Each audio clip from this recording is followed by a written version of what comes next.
Wait, what if the most chilling part of this entire case wasn't the disappearance, but a single message that arrived at exactly 2:17 a.m.?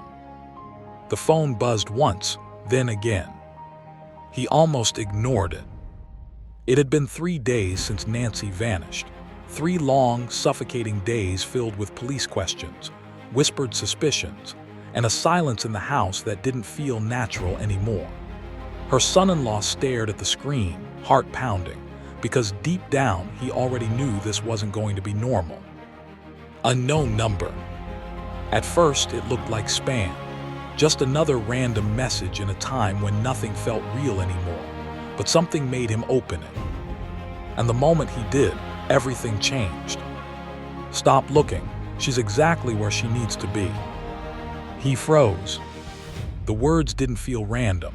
They felt intentional, personal, like whoever sent it wasn't just watching the situation, they were inside it. His fingers hovered over the screen, unsure whether to respond or run straight to the police. But before he could decide, another message came in. You involve anyone else, and the next message won't be words. That's when the fear hit differently.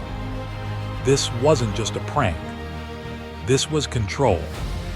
The kind of message that makes your chest tight because it sounds like the sender already knows your next move. Like they're not just threatening you, they're guiding you. He stood up so fast the chair behind him fell over. The room suddenly felt smaller, like the walls were closing in.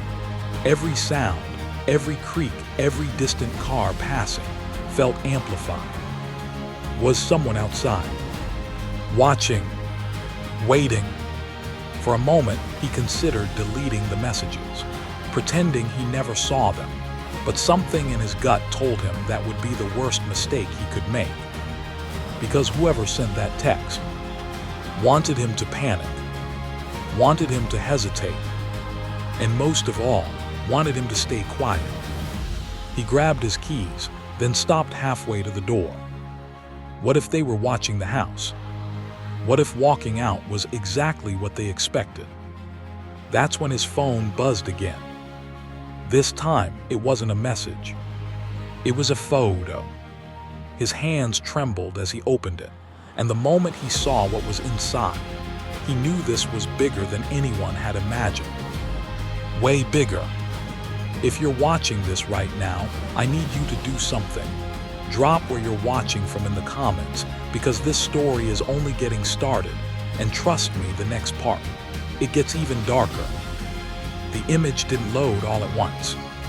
It came in slowly, like whatever was on the other side wanted him to feel every second of it. At first, it was just darkness, grainy, almost nothing, but then his eyes adjusted, and that's when he saw it. A chair, old, wooden, scratched like it had been dragged across a rough floor too many times.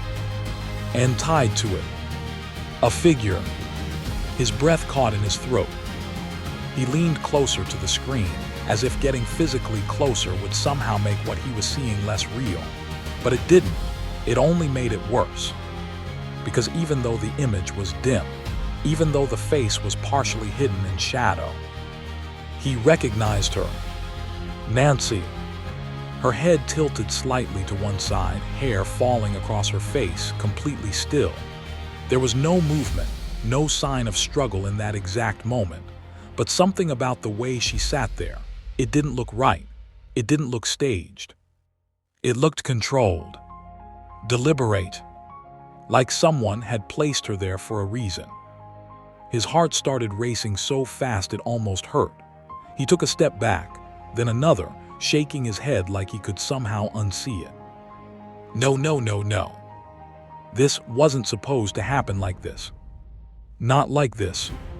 Another message came through, before he could even process what he was looking at. Now you know we're not playing. He felt a chill run straight down his spine.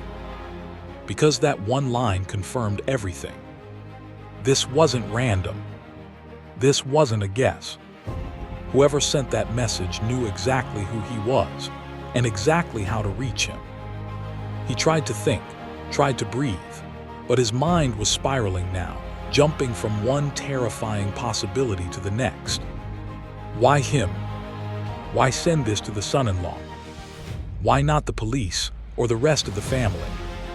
Unless, he swallowed hard, unless this wasn't just about Nancy, unless he was part of this somehow.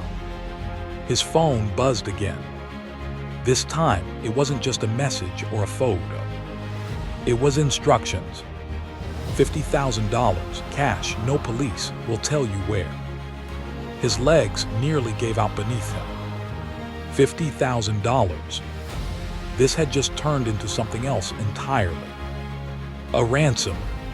But something didn't add up. The number felt off. Too small for something this calculated.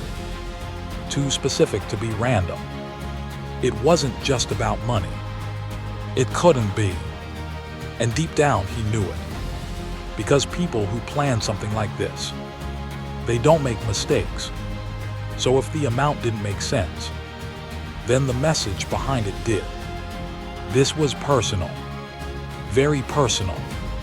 He ran his hand over his face, trying to steady himself. Every instinct told him to call the police immediately, but those words echoed in his head again. You involve anyone else, and the next message won't be words.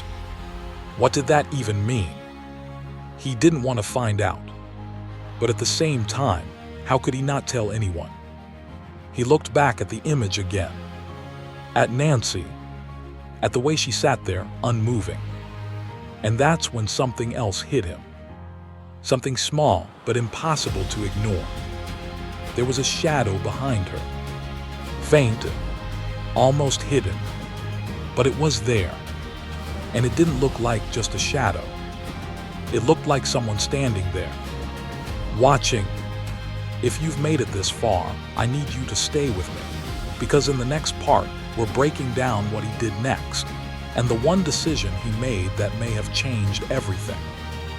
He couldn't just stand there. Not after what he had seen. Not after that message.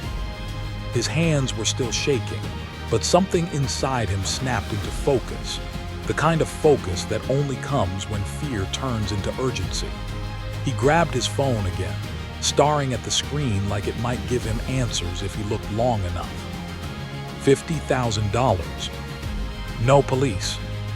Wait for instructions. It sounded simple. Too simple. And that's exactly what made it dangerous. He paced the room back and forth, trying to think through every possible outcome. If he followed the instructions, maybe Nancy would be safe. But what if it was a trap? What if they took the money and disappeared? But if he didn't follow them?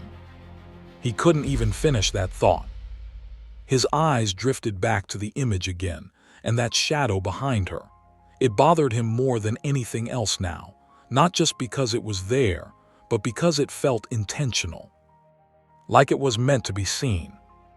Like it was a message inside the message. He zoomed in. The image got grainier, more distorted, but the shape became clearer. It wasn't just someone standing there. It looked like they were holding something. Long straight. He froze. A bat. A pipe. He couldn't tell. But whatever it wasn't good. His phone buzzed again. This time the message came faster, like they were watching him in real time. Stop analyzing, start listening. His stomach dropped. That confirmed it. They knew. They knew he was studying the image. They knew he was hesitating. Which meant one thing. They were close. Closer than he ever imagined. He slowly turned his head toward the window, his breath shallow now. The curtains were slightly open, just enough to see the street outside. Everything looked normal, quiet still. Too still. He stepped closer, every movement careful, controlled. And just as he reached the edge of the curtain, a car drove past. Slow. Way too slow. His heart slammed against his chest as he watched it disappear down the street. Maybe it was nothing. Maybe it was just someone passing by. Or maybe it was another message. Clock's ticking. No amount, no instructions, just pressure. Pure pressure. He ran his hand through his hair, trying to stay grounded. He needed to make a decision, and fast. That's when he did something that would change everything. Instead of calling the police, he called someone else. Someone he trusted. Someone outside the family. The line rang once, twice, then finally. "Hey, I need your help," he said, his voice barely steady. There was a pause on the other end. Then the question that made everything even worse. "What did you do?" He froze, because in that moment, it didn't sound like concern. It sounded like suspicion. Like whoever he just called already knew something. And that's when the situation shifted again. Because now, it wasn't just about Nancy anymore. It was about secrets. Hidden ones. If you're still watching, don't go anywhere. Because in the next part, we reveal who he called, and why that one phone call might have put him in even more danger than before.